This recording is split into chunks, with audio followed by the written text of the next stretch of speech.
तो आज मैं एक हॉरर थ्रिलर मूवी को एक्सप्लेन करूंगी जिसका नाम है द बीस्ट विद इन। तो मूवी की शुरुआत में हम एक बूढ़ी औरत को जंगल में देखते हैं जो विलियम विलियम कह के पुकार रही थी। तभी उसे कुछ आवाजें सुनाई देती हैं जहां वो देखती है एक भेड़िया एक इंसान को खा रहा था और आज पूरे चांद की रात थी। अब ये सीन यहीं कट जाती है और अब हम एक जंगल के बीचों बीच रहने वाले एक फैमिली को देखते हैं। यहाँ विलो नाम की एक छोटी बच्ची थी। यहाँ हम उसके डैड नोआ और उसकी मॉम इमोजेन को भी देखते हैं। यहाँ विलो काफी डरी और सहमी हुई रहती थी और उसे सांस लेने में भी प्रॉब्लम होती थी, इसीलिए ऑक्सीजन सिलेंडर हमेशा उसके साथ ही होती है। अब एक दिन वो उसकी मॉम इमोजेन को गाड़ी में एक जानवर को रखते हुए देखती है और फिर वो उसके डैड के साथ गाड़ी में कहीं चली जाती है। तो विलो भी उनके गाड़ी का पीछा करने लगती है और वो एक जंगल के एक जगह पे पहुंच जाती है। तभी वहाँ उसकी ग्रैंडपा आ जाता है और उसे वापस घर ले जाते हैं और उस रात उसके मॉम डैड घर नहीं आते। नेक्स्ट डे विलो की मॉम घर आ जाती है। हम देखते हैं उसकी हालात बहुत ज्यादा खराब थी, वो ठीक से चल भी नहीं पा रही थी।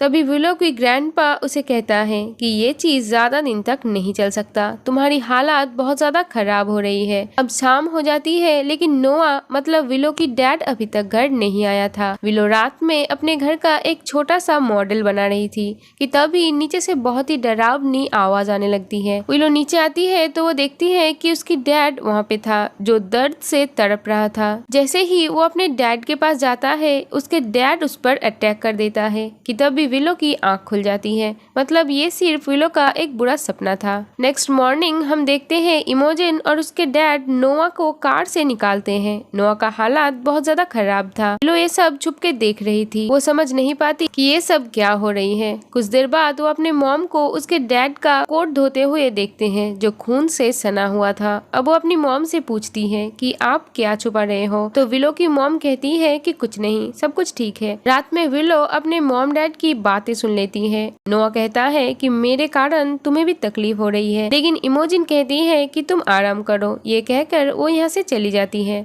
अब विलो एक होल से देखने जाती है कि तभी उसकी डैड वहाँ आ जाते हैं। उनकी आंखें लाल थी। ये देखकर विलो डर जाती है और भाग के अपने रूम में आ जाती है। नेक्स्ट डे विलो और उसकी मॉम मार्केट जाती है। विलो की मॉम आज खुश थी। विलो उनसे कुछ भी सवाल नहीं करती, जबकि उसके मन में तो बहुत ज्यादा सवाल था। अब ये लोग एक ब्रिज के पास आकर रुकते हैं। इमोजेन गाड़ी के पीछे जाकर कपड़े चेंज कर लेती है। तभी विलो देखती है उसकी मॉम के शरीर पर काफी चोट के निशान है। अब वो विलो को कार चलाना सिखाने लगती है, लेकिन कार शुरू नहीं होती। लेकिन फिर कार शुरू हो जाती है और ये दोनों मार्केट में चले आते हैं। यहाँ विलो की मॉम कुछ चीजें बेचती है और अपने बेटी के लिए एक ड्रेस खरीदती है और अब ये दोनों घर लौटने लगते हैं। हम देखते हैं कि इमोजिन फिर से पहले वाले कपड़े पहन लिए थे। अब तभी हम नोआ को देखते हैं। उसे देखकर विलो और इमोजिन डर जाती है। इमोजिन विलो के लिए ड्रेस खरीदे है ये देखकर उसे गुस्सा आने लगता है। वो ड्रेस लेकर विलो को छेड़ने लगता है, लेकिन तभी वो दोनों को गले लगा लेता है और कहता है कि कभी भी मुझे छोड़कर मत जाना। अब वापस पूरे चांद की रात आती है और नोआ के साथ इमोजिन चली जाती है। फिर से विलो उनका पीछा करती है। वो देखती है इमोजिन और नोआ एक केव के अंदर चली जाती है और इमोजिन नोआ को चेन से बांध देता है और जो जानवर साथ में लाया था वो वहाँ पे छोड़ देता है। इमोजिन उस केव से बाहर आ जाती है और लोहे का दरवाजा को बंद करके गाड़ी की तरफ जाने लगती है। तभी विलो उस दरवाजे के गैप से अंदर चली जाती है, लेकिन इमोजिन ये देख लेती है और वो जोर जोर से चिल्लाने लगती है कि वहाँ खतरा है, वहाँ से बाहर निकलो। वो जल्दी से दरवाजा खोल के विलो को बाहर लाती है, लेकिन अंदर का नजारा देख के विलो बेहोश हो गई थी। इमोजिन जल्दी से विलो को घर लाती है और उससे ऑक्सीजन मास्क लगाती है, लेकिन विलो को तो होश ही नहीं आ रहा था। असल में विलो अपने डैड का इंसान से भेड़िया होता हुआ ट्रांसफॉर्मेशन देख लिया था। अब अचानक से विलो को होश आ जाती है।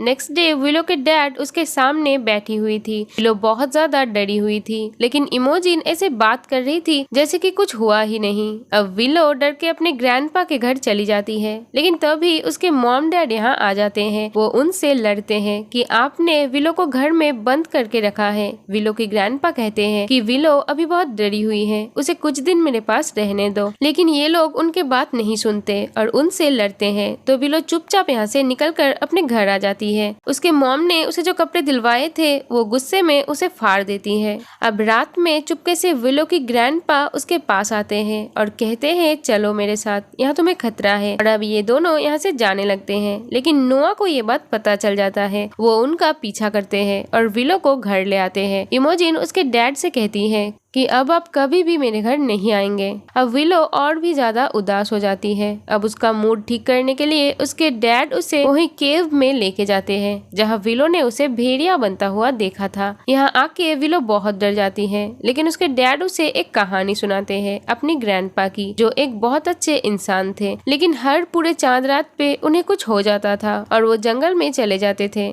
असल में वो एक वेयरवुल्फ थे। वेयरवुल्फ बनकर वो अपनी फैमिली को नुकसान ना पहुंचा दे, इसीलिए वो जंगल में जाते थे। ये बात नोआ की ग्रैंडमा को भी नहीं पता थी, लेकिन एक रात नोआ की ग्रैंडमा उन्हें ढूंढते हुए जंगल आ जाती हैं और वो ग्रैंडपा के भयानक रूप देख लेती हैं। नेक्स्ट डे उनके ग्रैंडपा को होश आया तो उन्होंने देखा कि उन्होंने अपनी ही वाइफ को ही मार दिया है। और ये वही सीन है जिसे हमने मूवी की स्टार्टिंग में देखा था, जब एक बूढ़ी औरत विलियम विलियम कह के किसी को पुकार रही थी। असल में वो बूढ़ी औरत नोआ की ग्रैंडमा ही थी। नोआ कहता है कि मैं भी अपने ग्रैंडपा की तरह ही एक वेयरवुल्फ हूँ। विलो अपने डैड को इतना इमोशनल नहीं देख पाती, वो उन्हें गले लगा लेती है। अब ये दोनों घर आते हैं। इमोजिन इन्हें देखकर खुश होती है। तभी इमोजिन नोआ से कहती है कि तुम जब ऐसे होते हो तो मुझे बहुत अच्छा लगता है। नेक्स्ट डे विलो नोआ को जंगल ले जाता है लकड़ियाँ काटने के लिए। यहाँ नोआ किसी बात पे उस पर चिल्लाता है तो विलो डर जाती है। तो नोआ विलो को कहता है कि तुम तो इस जंगल की प्रिंसेस हो। तो विलो अब खुश हो जाती है। अब नोआ विलो को सैंडविच खाने देता है। अब नोआ गाड़ी में जाता है और तभी वो इमोजिन की उसी ड्रेस को देख लेती है जो वो मार्केट पहन के गई थी। ये देखकर नोआ बहुत गुस्सा हो जाता है। वो विलो के हाथ से सैंडविच फेंक देता है और उसे घसीटते हुए गाड़ी में बिठाता है और घर ले आता है। और इमोजिन के ऊपर बहुत गुस्सा हो जाता है। आज पूरे चांद की रात नहीं थी, फिर भी वो उसे लेकर केव में चला जाता है और नेक्स्ट डे घर लौटती है। अब कुछ दिनों बाद विलो की बर्थडे आती है और यहाँ विलो के ग्रैंडपा आते हैं। उन्हें देखकर विलो बहुत खुश हो जाती है। अब फिर से पूरे चांद की रात आती है और विलो की मॉम डैड जंगल चली जाती है। अब तभी रात में विलो की नींद खुल जाती है और अचानक से उसका नाखून टूटने लगती है और उसका चेहरा एक भेड़िए की तरह बन जाती है, लेकिन तभी उसकी आँख खुल जाती है। असल में ये बस विलो का एक बुरा सपना था। अब विलो की सांसें फूलने लगती है। बड़ी मुश्किल से वो ऑक्सीजन मास्क लगाती है। अब कुछ देर बाद वो पानी पीने के लिए आती है। तभी उसे लगता है कि दरवाजे पर कोई है, तो वो दरवाजा खोलने जाती है, लेकिन तभी उसके ग्रैंडपा उसे रोक लेते हैं। अब यहाँ हमें पता चलता है कि आज इमोजिन नोआ को केव में छोड़कर घर वापस आ गई है और इसीलिए नोआ गुस्से में अब घर आ गया है। अब ग्रैंडपा विलो को ले जाके सुला देता है और वो इमोजिन को एक गन देती है। अब विलो वापस बेहोश हो जाती है तो ये दोनों फिर से उसके पास आती है और उससे ऑक्सीजन मास्क लगाने जाती है, लेकिन वो देखते हैं ऑक्सीजन सिलेंडर तो खत्म हो गई है। अब ऑक्सीजन सिलेंडर लेने के लिए इमोजिन को बेसमेंट में जाना पड़ेगा। अब इमोजिन गैस लाने जाती है। अब इसी में उसका गन गिर जाती है और बाहर नोआ दरवाजे तोड़ रहा होता है। तो इमोजिन चीखते हुए उसे कहती है कि अब बस हुआ, यहाँ से चले जाओ। और अब वो इमोजिन के पास जाके उसे ऑक्सीजन लगाती है कि तभी नीचे से आवाज आने लगती है, मतलब घर के अंदर नोआ आ गया है। इमोजिन गन लेने जाती है तो वो देखती है गन तो उसने खो दी है। तो उसके डैड उसे छुपने के लिए कहता है और खुद नीचे आते हैं। इमोजिन विलो को लेकर एक कबर्ड में छुप जाती है। इधर विलो के ग्रैंडपा को नोआ धक्का मार के उन्हें दीवार पर लगे हुए एक जानवर के सींग के आर पार कर देता है और अब वो ऊपर आ जाता है। अब तभी विलो को होश आ जाती है और वो चिल्लाने ही वाली थी, लेकिन तभी इमोजिन उसका मुंह दबा देती है। अब कुछ देर बाद नोआ वहाँ से चला जाता है। मौका देखकर इमोजिन विलो को लेकर नीचे आती है और जल्दी से वो बाहर आती है और विलो को गाड़ी में बिठा देती है और कहती है कि मैं तुम्हारे ग्रैंडपा को लेने जा रही हूँ। अगर मैं 2 मिनट में वापस नहीं आई तो तुम गाड़ी लेकर यहाँ से चले जाना और जब तक सूरज नहीं उगता तब तक गाड़ी चलाते रहना। इमोजिन घर के अंदर आती है और उसके डैड को लेकर आने लगती है, लेकिन तभी उसे नोआ के आने का आवाज आती है। तो वो दोनों बेसमेंट में छुप जाते हैं, लेकिन तभी इमोजिन की हाथ एक ट्रैप में फंस जाती है और वो जोर से चिल्लाती है। ये सुनकर नोआ नोआ ऊपर से इनके ऊपर हमला करने लगता है। अब ये लोग बाहर आने ही वाले थे, लेकिन यहाँ पे एक गेट होता है जो लॉक होता है। तो विलो गाड़ी के एक हुक को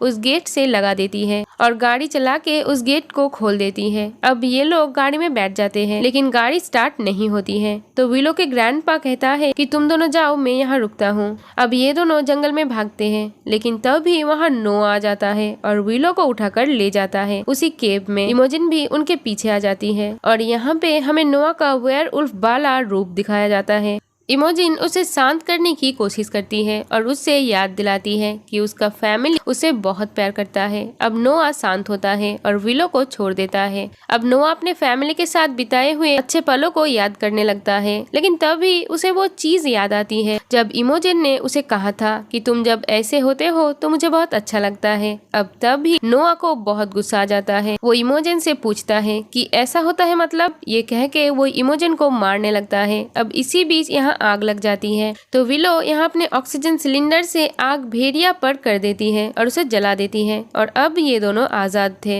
अब कुछ दिन बाद हम देखते हैं विलो एक वेयरवुल्फ के बुक को पढ़ रही थी। अब वो घर आती है जहाँ इमोजिन सामान पैक कर रही थी। यहाँ विलो को वो यादें आती है कि कैसे उसके डैड हमेशा गुस्सा करते थे। असल में जिस रात विलो ने इन दोनों को केव में देखा था, तब नोआ भेड़िया नहीं था, वो तो इंसान के रूप में ही था और वो इमोजिन को मार रहा था। हमें यहाँ पता चलता है कि नोआ कभी वेयरवुल्फ था ही नहीं, वो तो एक साइको था जो अपने वाइफ को बहुत मारता पीटता था। विलो यहाँ अपने डैड को एक वेयरवुल्फ इमेजिन करती थी, वो अपने डैड को एक वेयरवुल्फ समझती थी और अब विलो और उसकी मॉम एक नई जिंदगी शुरू करने वाली थी। और इसी के साथ ये मूवी यहीं पे खत्म हो जाती है। Thank you for watching. Bye bye.